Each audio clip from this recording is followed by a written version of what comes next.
The downswing sequence, the part of the golf swing where most golfers begin to falter. They lack the ability to sequence the body correctly to hit the golf ball and help control it. I want you to think and relate this to driving a car down the road. In order for that car to work to its best potential, the internal engine, transmission, all of these parts need to be working in cohesion. The same goes with your golf swing. If the gears of the body are not working correctly, then your golf swing is going to fall apart. It's going to break down.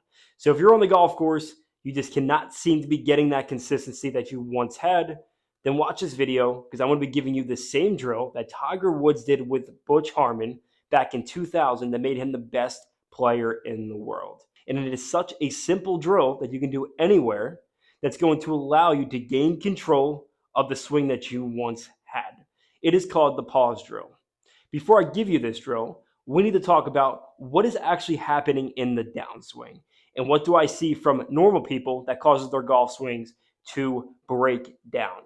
When people come to me for lessons, most of them have a motion where they get way too quick and abrupt with their upper body, which will cause an over-the-top motion. They do not fire their hips and rotate efficiently enough to get this club to deliver shallow without having to do any manipulation. Because at the end of the day, we're trying to build a golf swing that is consistent, easy to do, and does not require that much manipulation of what the club is doing in the downswing. When swinging this club, the first movement that you need to have is a lateral redirection of your weight towards the target.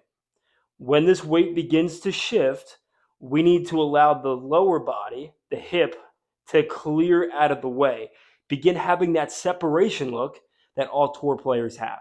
By keeping the upper body patient while the lower body begins to lead, this is going to automatically keep that club shallow and into a correct delivery position in the downswing. So it goes weight shift, lower body separation, keeping the upper body and arms patient, and then they can come for the ride down into impact. We're going to set up over the golf ball. We're going to go to the top of our backswing, and we're going to lead with the lower body while keeping the upper body patient.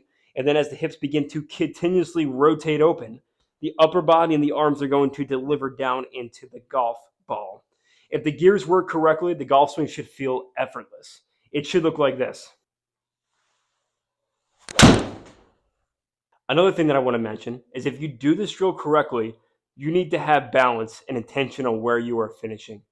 Too many times, I see amateur golfers not having a consistent finish point.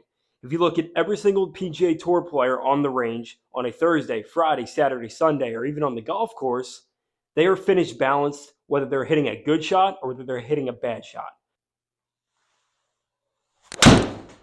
You can see through impact, I keep the balance. I finish over my left side, and that allows me to develop a consistent pattern that my body can recognize and can also repeat under pressure that will not break down when you get on the golf course. So how do you actually practice doing this on the driving range to enhance your performance when you get on the golf course? Grab 80 golf balls, pay for a large basket, and split it up into 40 golf balls in pile A and 40 golf balls in pile B.